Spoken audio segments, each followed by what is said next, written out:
So I've just shared my screen to put our informal agenda up.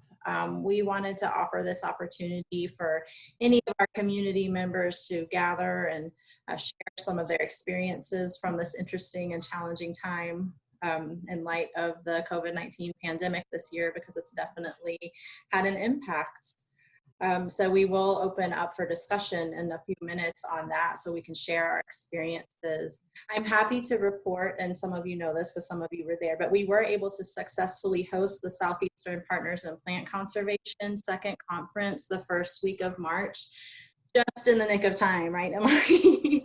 I mean, we had, just as that was becoming a big deal, you know, we had 2 confirmed cases in Atlanta the middle of that week, and everyone came and had a great time and took precautions and left and made it home safely without being affected, thank goodness. And it's also been nice to have some of the resources coming out of that conference available for some of us who are stuck at home with some time to look into some recordings of presentations and summary materials and capacity building opportunities there.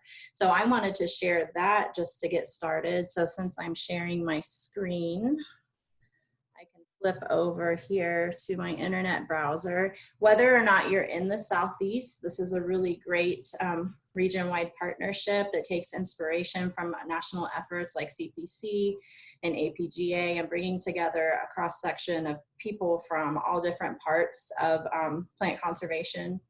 And so we were able to record all of the presentations again for this conference, and CPC has made those available on their Rare Plant Academy. So I wanted to share that. It's storming really bad here, so I'm just gonna give a disclaimer that if my power goes out, I'm gonna get disconnected temporarily, but we have other people that can carry on if I disappear for a minute. So we just had some big lightning flashes out there when I was talking. So if you haven't checked out yet the CPC Rare Plant Academy, it's a wonderful online resource available to the public with all kinds of best practice videos for everything from seed banking to all of these varied presentations from our conferences and the annual CPC meetings. So you can go there and you can search for SEPCon and it'll bring up over 100 presentations from both conferences combined. You can search by speaker or keyword. And if you're looking for something in general that's not related to SEPCon, you can search on there by categories and keywords and institutions as well. So those are available. And if you're in the Southeast and you're interested in learning about what we covered, you can access this information at atlantabg.org/SEPCon is the shortcut. We'll take you to that page. And again, it's academy.saveplants.org for the CPC Rare Plant Academy. So, oh, Holly just reminded me of an email that CPC sent out last week. Do you want to just repeat that for the group? Holly is our co-chair for our community. And hi, everybody. Yes, and Katie Hyman's here with us too. So, oh, hi, Katie.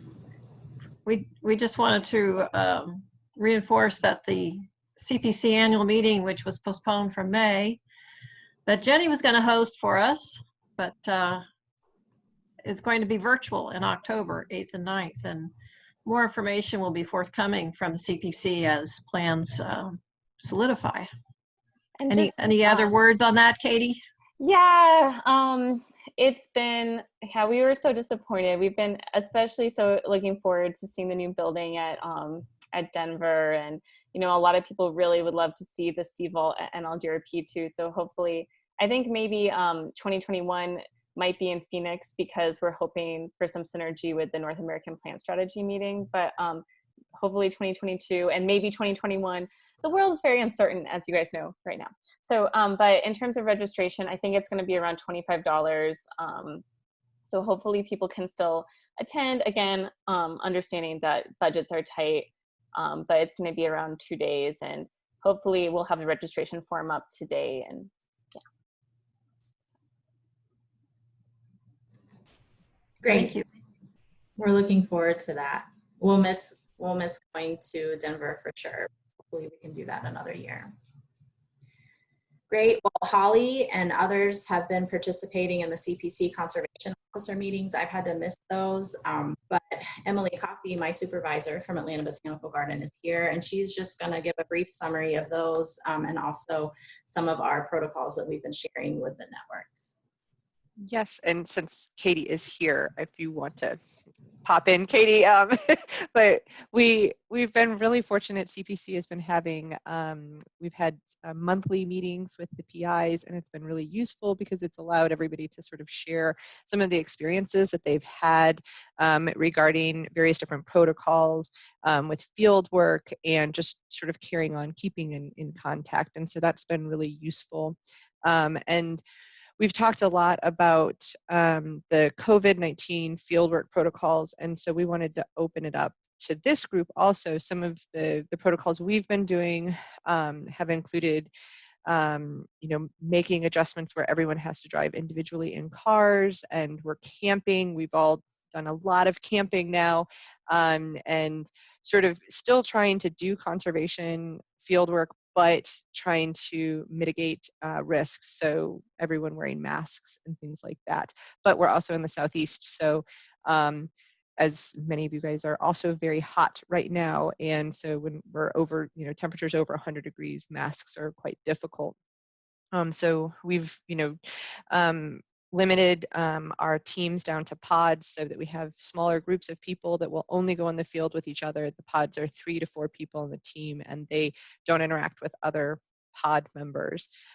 So we thought it would be useful to, any of the other members of this community, anybody who is going through field work, conservation field work, trying to do deal with that, sort of allow that. If anybody has any other updates or good things that they could share that have been really useful to their teams, we thought that could be a nice discussion that we could have quickly. So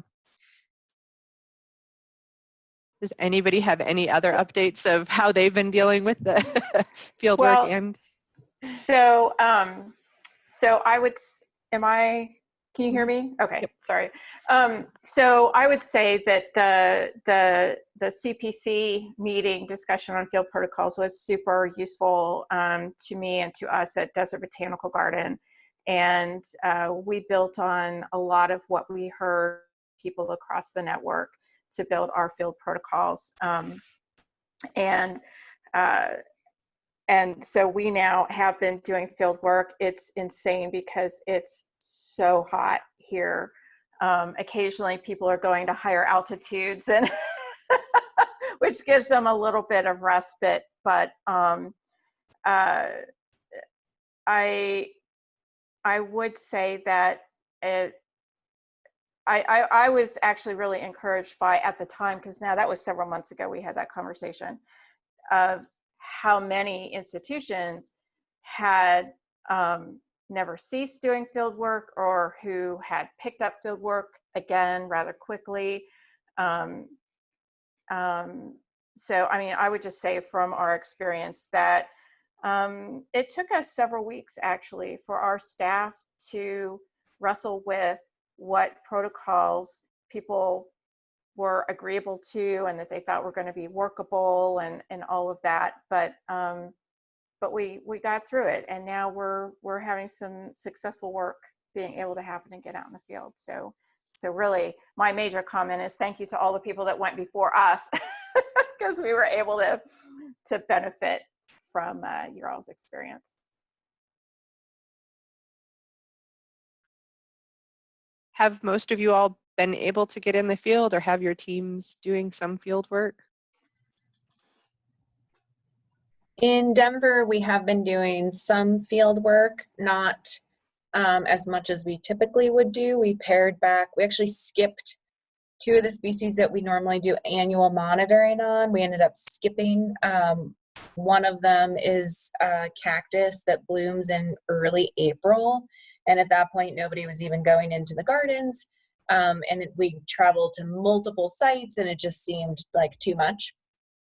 So we decided it will be okay to skip a year of that, and or maybe even move it to October, because it is a cactus and we do have individuals tagged. So we're debating maybe doing that one in the fall, but otherwise we still have some seed scouting happening. But again, we're doing more day trips where people can travel in individual cars, meet at the trailhead, and work with their masks on. We're lucky it hasn't been nearly as hot in Colorado yet this summer. So we're getting some work done. Some mycological collections are going forward, but overall we did pare back quite a bit. We were not able to hire seasonals because of funding restrictions. So that actually severely hampered what we could do. But it's been okay. People are actually finding a way to make it work. So it's been good in that sense. This is Holly. I wondered if any of you have been able to bring volunteers back into your places so that they can clean seeds. We're not currently allowed to bring any volunteers into our buildings where the staff are working. So it's like I've lost several full-time people. It's very hard. So I wondered if anybody has successfully set up a way to bring like a volunteer back into a room by themselves where they can help with the work that they were doing before. No. We have been able to, but mind you, we're in Georgia, which, you know, remember, we don't, anyways. No masks for you. We don't follow any rules, it seems, but the garden has very strict protocols for our volunteers, and we have had them back for almost, we started, I guess it's a month, gosh, in the beginning of July, we invited select volunteers back, and we have a agreement, which I'd be happy to share with anybody with our volunteers. And it basically is that like they're not traveling, they're following the same protocols we're asking all of our staff to follow, with limiting, not going to restaurants, not doing, you know, high risk activities. And if they do high risk activities, which they're welcome to inform us, and then it's a 2-week quarantine for them to stay out. That's kind of how we've dealt with that. But we have them working independently we've like created spaces, and it's one person per lab, that kind of thing. So Emily, I personally would love to see what those protocols are that you guys have put in place. We are pushing out until the end of August to start evaluating bringing some volunteers back starting in September. So it would be really nice to see. And if anybody else has brought any volunteers. Something along those lines that has been going on our team is we've been sending a lot more seeds home with people. And I was thinking, probably someone should write some guideline, probably us, about that. You know, it's kind of, because it's a lot of questions, you know, like, because you don't want them to be in like a high, I mean, obviously in Southern California, it's not always a huge issue, but in Georgia, it would be a big deal to have them in a high humidity room. And mostly we've only sent home seeds with staff members, but as our processing load increases, we're like much more limited by space than by scopes. So that's like another approach, but we haven't fully worked that out yet as terms of like what is the safest for the seeds and that kind of thing. Well, we have to fill out a daily symptom screener to come onto the UC Berkeley campus.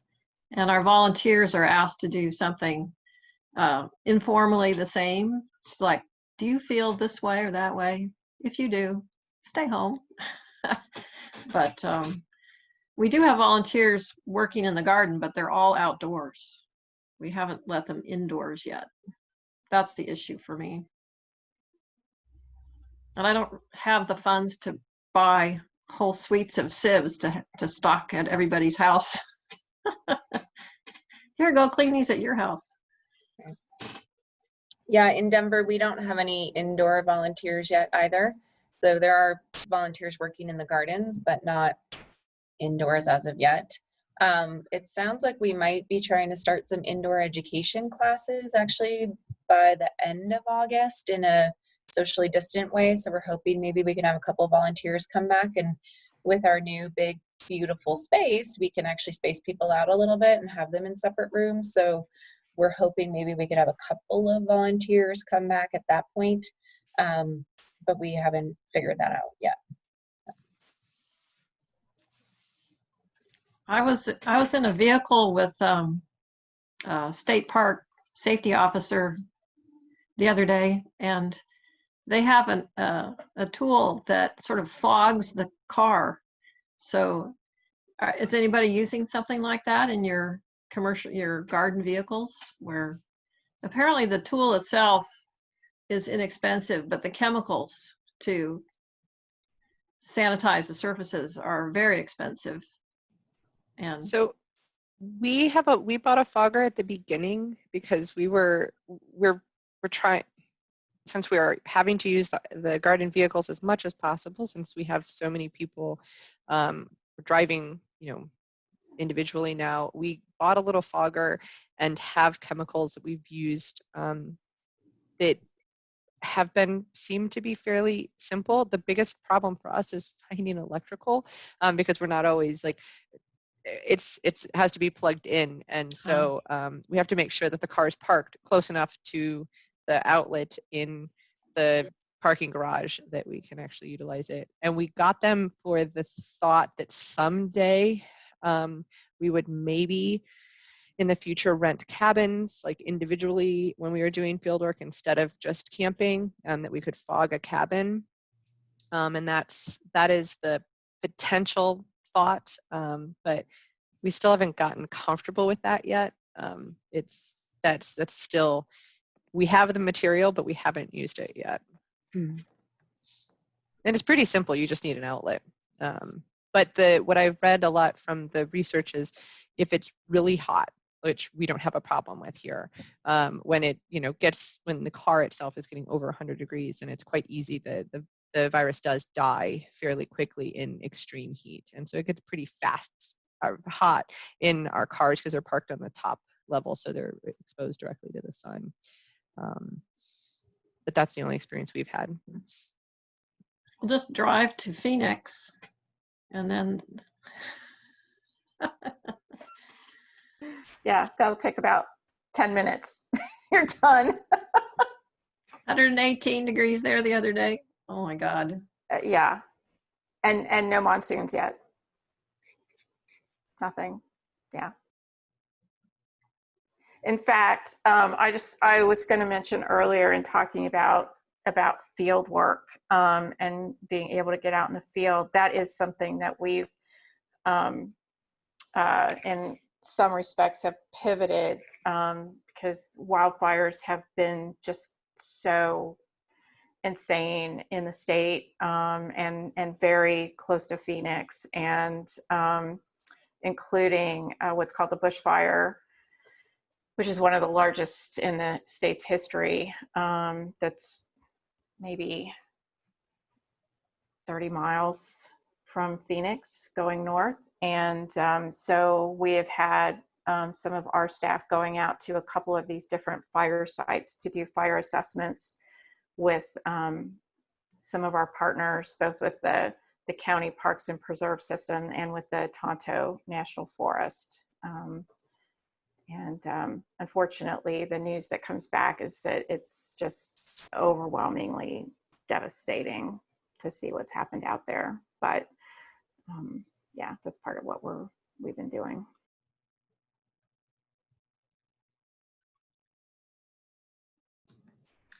We've had some interesting challenges with our field work as well. We're not having much drought here this year in Georgia and in the Southern Appalachians. In fact, it's been quite wet. So between the weather and the pandemic and working with partners, having to do some quarantine measures when partners have been exposed, we've had to delay a lot of work.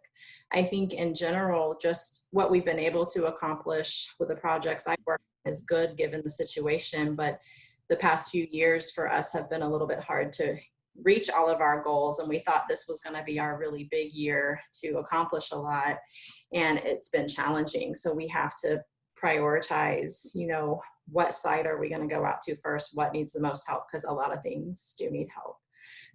Speaking of wildfires, our national forest, the Chattahoochee-Oconee, sent out an entire hand crew to work in Colorado, and I can't remember which fire they were on in Colorado. And then they were extended to stay an extra 2 weeks, and we thought it was safe for them to get to travel as a group, but then now there's a delay in test result turnaround here. So they came back last week and they're finally getting their test results, you know, a week or so later.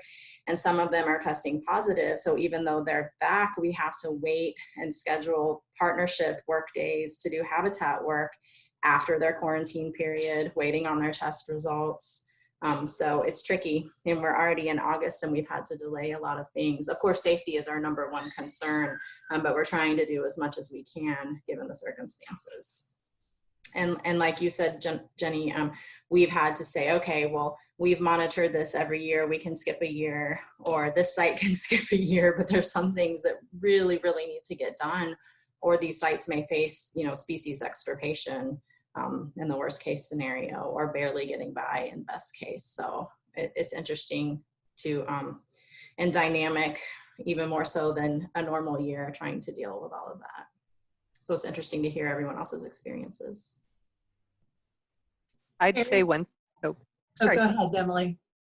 I was just going to say one thing we've actually had harder times with that Carrie alluded to is partners. Like, it's one thing to be able to go out with our team and have very clear protocols, but like if partners are not necessarily following those, we've kind of limiting our partner fieldwork, which is hard because that's part of what we really work and strive towards. But when it's safety and like if everybody doesn't all have the mask, you know, protocols and things like that, then it that has actually been challenging because you don't want to offend or hurt partners' feelings, but you have to protect your team.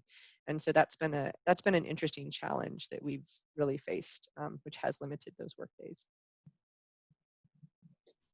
Emily, thank you for mentioning that, and this kind of dovetails into that. As I've been thinking about an upcoming round for another round for the Tree Gene Conservation Partnership, and for collecting scouting projects, and I'm wondering what we can do to adapt guidelines or protocols to provide some help for those who would be applying, as well as anything that might be useful in dealing with collaborative projects with partners.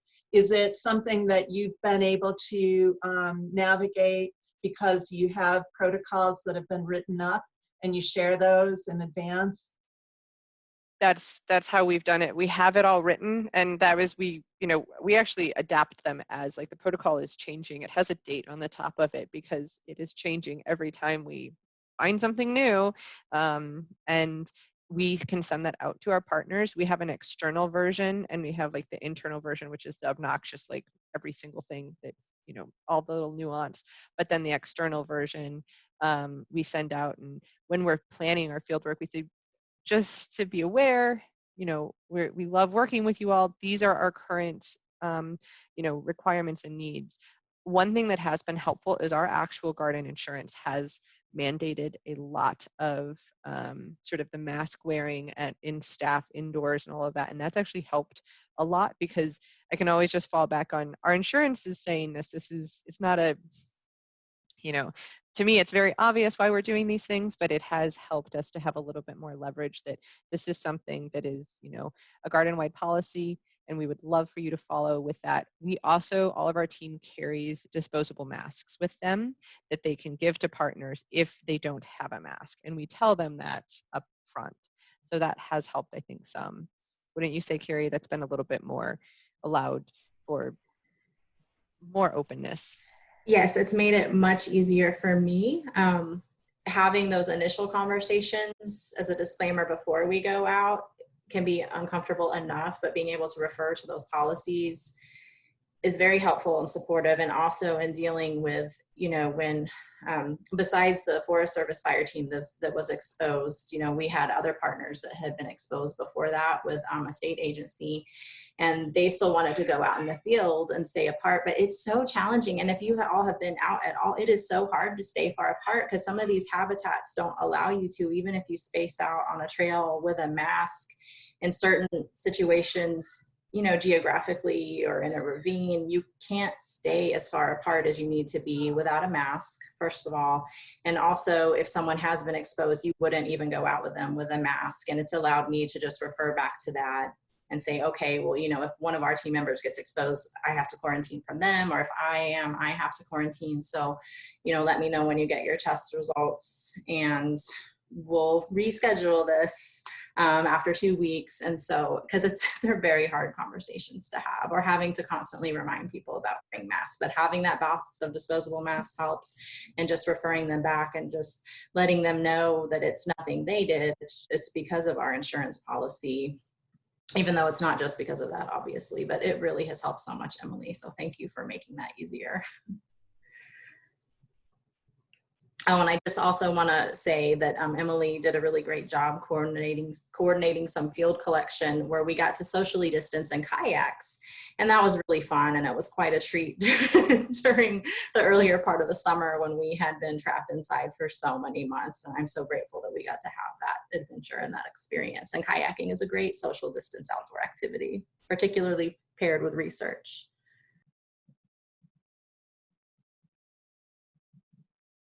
Those are great ideas and ways to, be creative in, you're restricted in some ways, and here's another avenue that you might be able to accomplish, if you're collecting riparian species or something like that. Holly and maybe somebody else had mentioned about, it was Jenny, I think, about day trips. Is there also a restriction about staying within the state? It was one of the things I had heard from a couple of others, that they have to stay within their state, in some case even within their county. Does that influence, again, how you would pivot, and what you can take on this year that you might not be able to take on some of the others that might be, say, out of state or out of region? We in Denver are not currently restricted to only staying within state.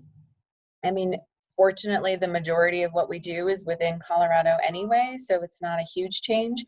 We do actually have a Seeds of Success crew this year that's working in southern Wyoming, and we took the step of actually finding them housing in Ogden, Utah. It was the closest place we could find a condo. So we've actually leased a condo for 6 months that they are living in Utah and traveling to Wyoming, but we did actually have to get additional insurance, which was not necessarily easy to do for that one crew. Otherwise, everybody's staying in state, but most of what we do is in state anyway. So we have not been restricted in that sense.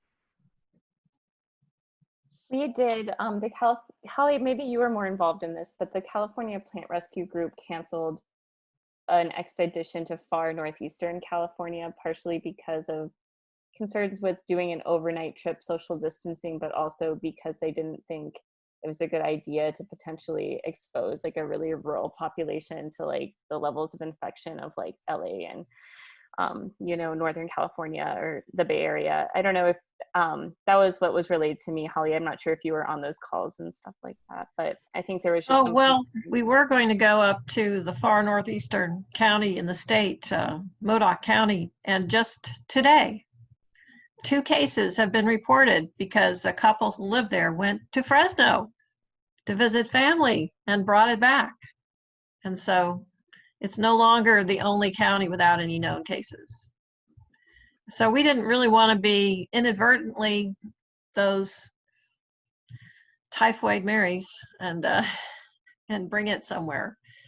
So our university restricted us to no field work for months, and then finally said yes. But when we tried to do overnight without camping, because where we wanted to go is very coastal, and it just gets so wet every night, and everything would get soaked. We decided we couldn't do it. We'll just have to wait till next year. So, day trips. Has anybody encountered any delays or no-goes because of permitting, and who you would be applying for permits? I see head nods. I'll say that for our program, the traveling thing, our travel regulation right now for the Morton Arboretum is no air travel for work and no visitors who have arrived by air. And we are discouraged to be meeting with people from out of state or going to out of state, although there's a little more waffle room there. So we have local crews going to sites for our like local conservation projects, but a lot of my stuff, which is international, we are all grounded. So we've had to ramp up a lot of like supporting local partners to get out into the field. And that can be a combination of just like more support for our existing partners or identifying new people and new colleagues and collaborators who can get to field sites and do like monitoring and seed collecting for us. And so we have a bunch of different sites, and we've had varying challenges with permitting, both in the US and in Mexico, where most of our field sites are. And it's just been a whole lot of government offices that are just completely shut down, and they've said, we're not gonna, and because this all happened in March, which was like the beginning of like summer field seasons ramping up, a lot of the various levels of municipal or government agency offices were like, well, we just won't do it, or who knows when we'll get around to it. And so it has been definitely slowed down a lot of our efforts.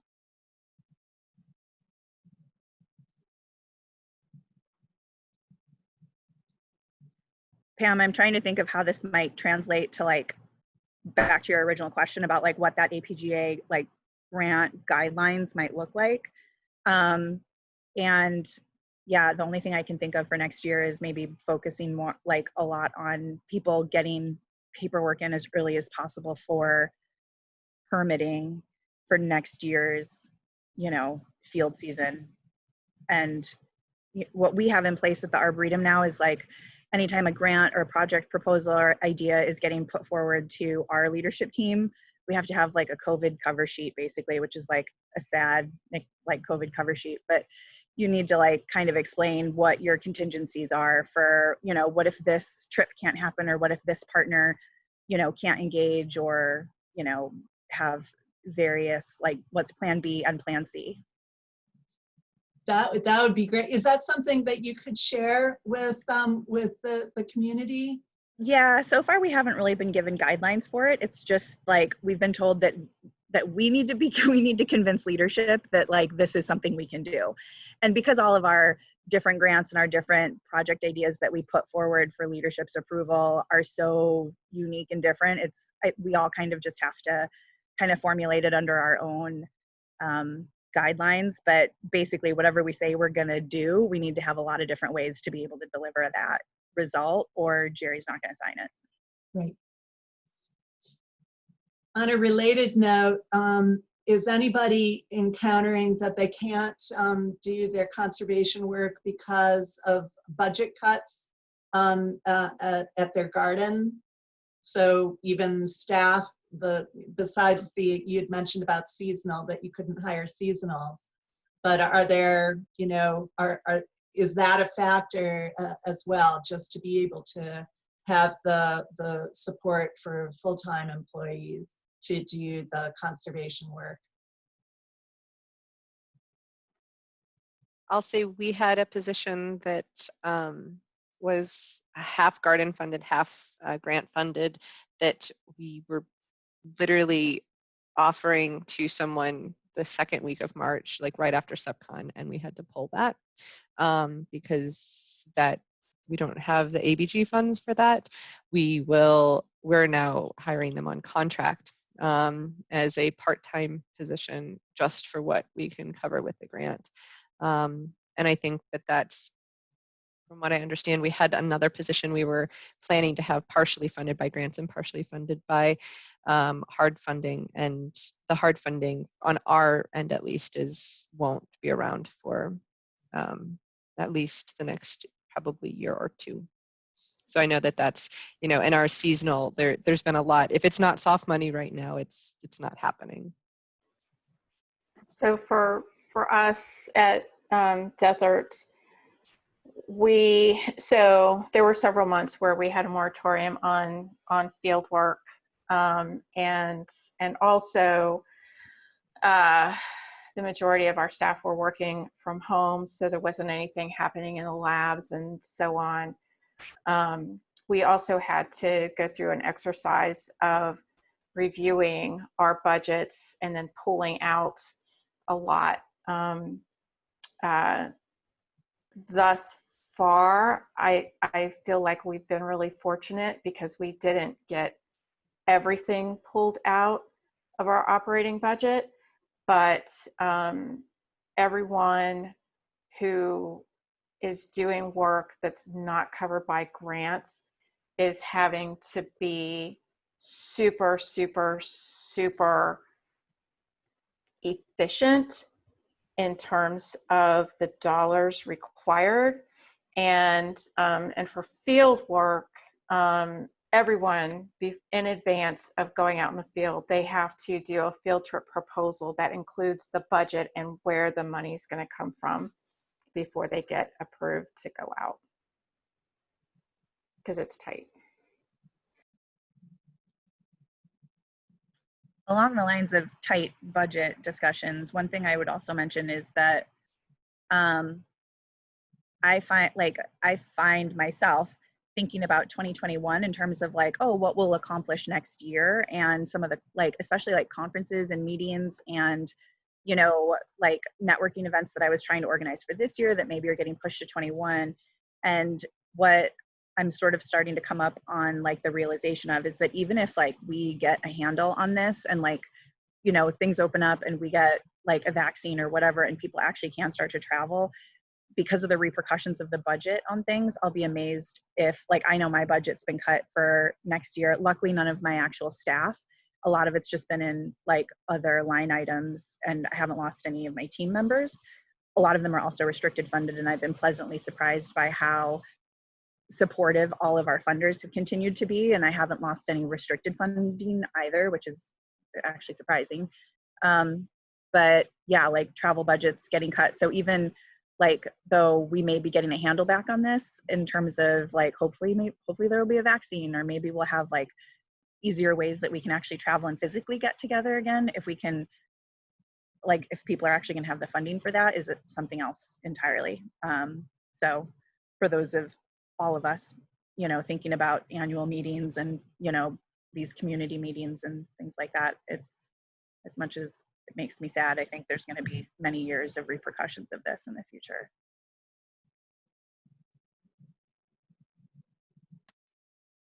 I would second that, Murphy. I think that what we can learn from all of this right now is just really how to be adaptable and inclusive. I actually find that while I miss tremendously seeing all of you in person, that it's more equitable in many ways. We've found that with some of our regional work that we're trying to do, and being able to start to have some of those calls and things virtually has allowed more people to attend. And so we're trying to look for silver linings. I really love, the networking that takes place in person just can't be replicated by, I think, these virtual calls, but having this new toolbox, I think, will maybe allow our community to be able to be more inclusive and start to find new ways to overcome the fact that I think the next few years will be very difficult to have travel. Even if we can physically do it, the financial burden of some of the things that are coming out, I think most of us are so lucky that we're in gardens and people can come to outdoor spaces, as opposed to museums, which I know a lot of our partners here in Atlanta are just struggling tremendously, and having, our art museum has 100 people maximum a day. And so I think the repercussions for our nonprofit communities are going to be really hard over the next few years, but maybe the virtual will be a way to be more equitable in some ways. That's a good point, Emily.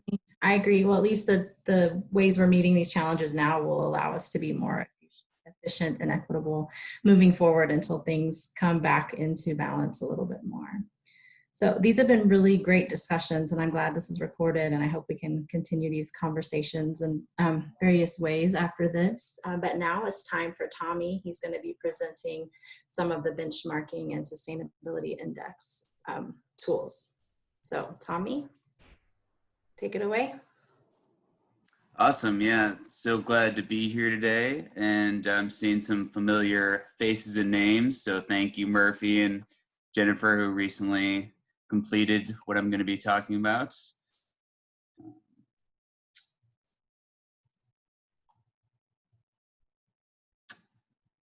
So for those who don't know me, I am Tommy Rosenbluth, program coordinator here for the association.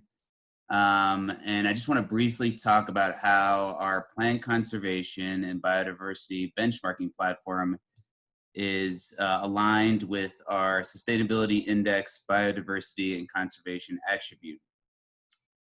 So as you can see here, this is just one of the ways you can get to this page. This is the sustainability index landing page. And you click here, this is one of the ways to get to the biodiversity and conservation attribute page. And when you get to this landing page, there's some useful information and resources. Today, I'm just going to focus on this gain recognition part, which we recently added to a lot of our attributes. And I'm going to focus on this self-assessment icon, which when you click on it, it opens up and connects you to our benchmarking platform. So their garden can enter their data and we can review your answers. And if enough data is entered on the 5 main categories, I will then follow up with you to create a garden profile that highlights your garden's achievements. Some of you might have already entered data previously. So you might ask, how do I update my information? How often do I have to do this? Well, if you entered it previously, there is a duplicate your answers feature. So it just copies over what you entered in the previous fiscal year. And then we update your information, even if it tells you who, and it also tells you who entered the information.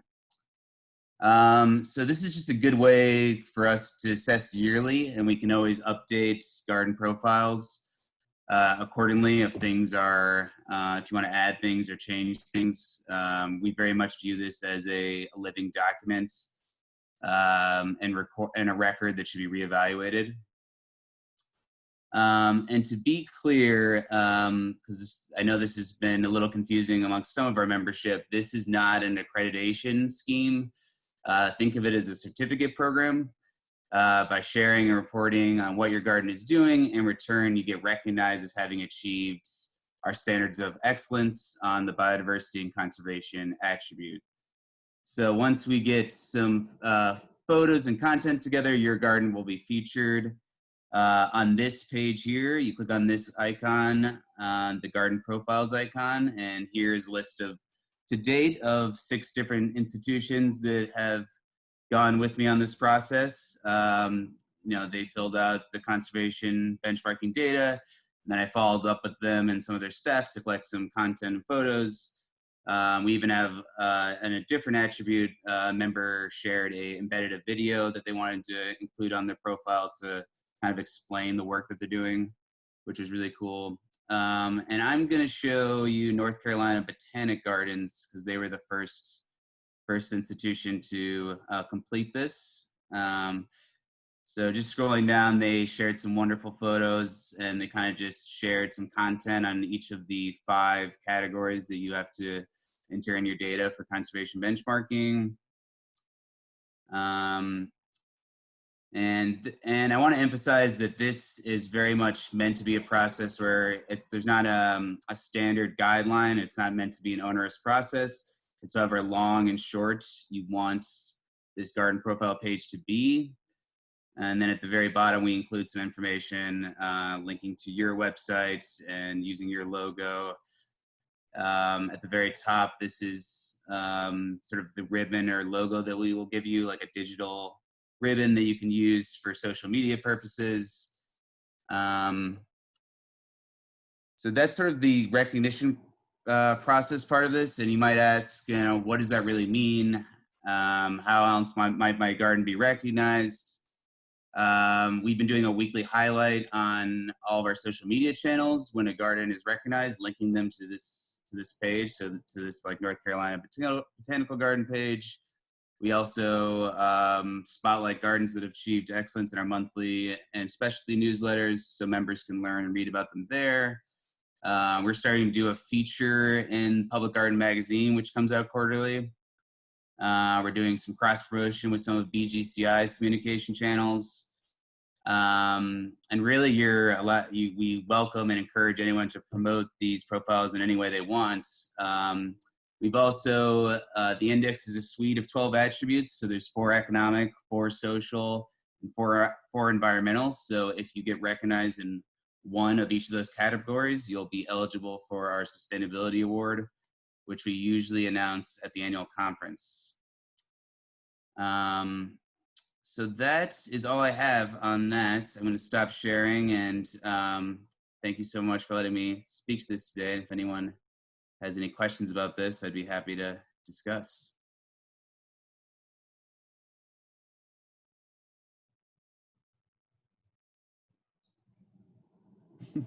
Or we can move on to other business.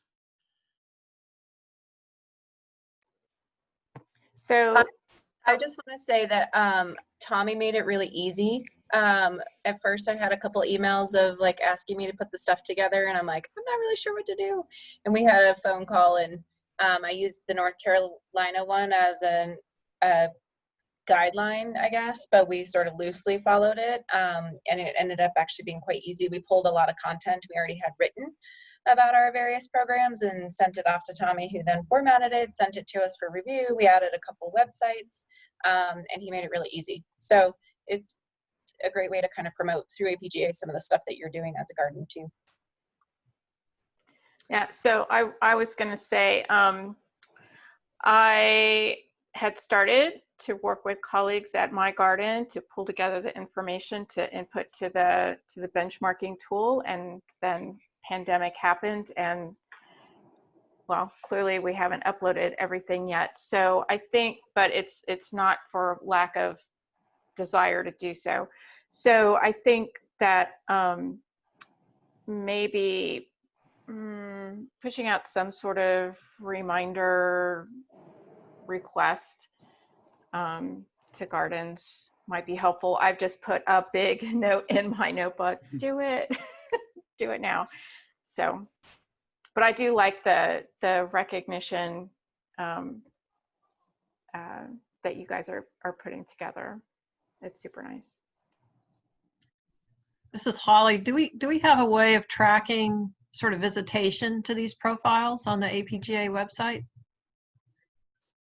Yeah, we've our membership and marketing team, we've been using Google Analytics to track who's been how many times people have been visiting these pages. Our outreach manager is doing a pretty good job of kind of tracking you know, who's sharing it on our social media platforms and how many likes they're getting and things like that. So we are trying to track kind of which ones are getting noticed more, and we're trying to figure out new ways to increase, you know, publicity and recognition for people that are doing this work and process, because it's a very collaborative process, as Jennifer mentioned, and sometimes like a couple staff work on it to get me the content, and I really want to reward them for sharing the awesome programming that they're doing. So we're trying to come up with new ways to promote work. Like I said, one way recently we're trying to sort of increase publicity is like, you know, using some of our sister organizations like BGCI to include it in their newsletter, some of our other partners so that they can share it on their social media platforms. Just really spread the word about the cool work that institutions are doing on this topic.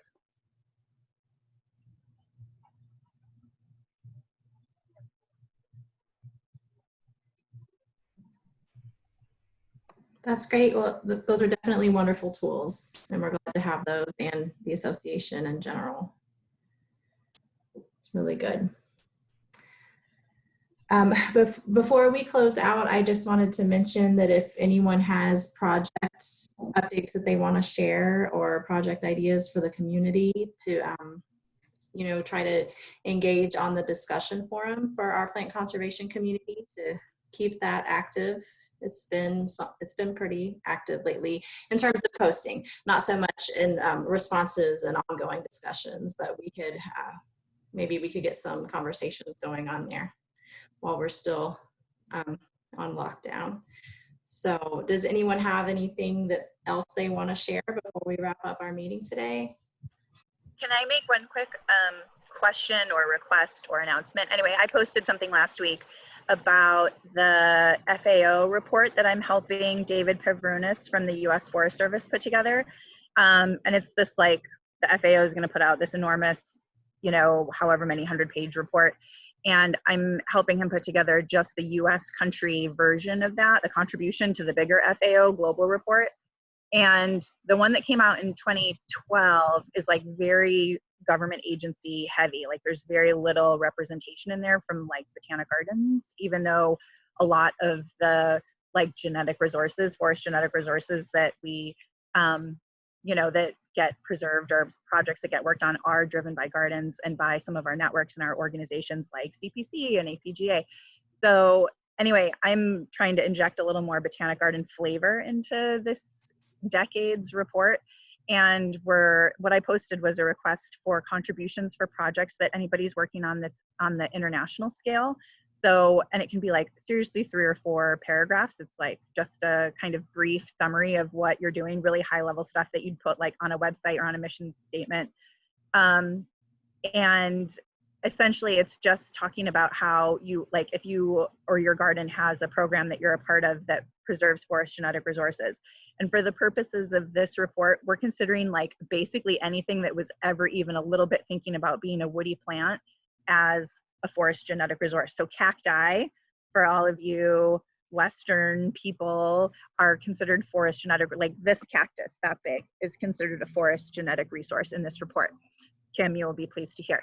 So, you know, shoot me an email about like the things that you're doing, you know, internationally. Emily, I'm going to do a thing about the consortia. So, you know, we'll do that. Abby Meyer's done some stuff for BGCI US, but if you guys have any programs that you're doing that is, you know, international and in any way woody related, please just shoot me like 3 or 4 quick sentences about them and I can pop them into this, this summary so that we just have a little, because otherwise it's just all the like, you know, a lot of silviculture, a lot of forestry, a lot of Forest Service stuff, and not so much about like the broader diversity of woody plants. Anyway, send me an email if you have any questions. Murphy, do you by chance have information from Sharada Krishnan on the coffee work yet? No, I don't. Okay. That would be a great one. Okay. I'll have her send you some stuff. That would be awesome. Okay. Thanks.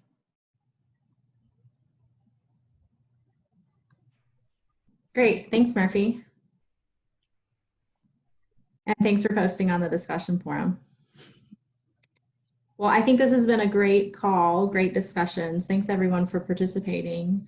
Pam says that she, you know, she's helping us record this and it'll be probably around early to midweek next week before we have the recording available to share, but it will be available then. Okay, well, we hope everyone continues to be safe and productive and efficient and well and happy during this time. Thanks everyone for joining us today.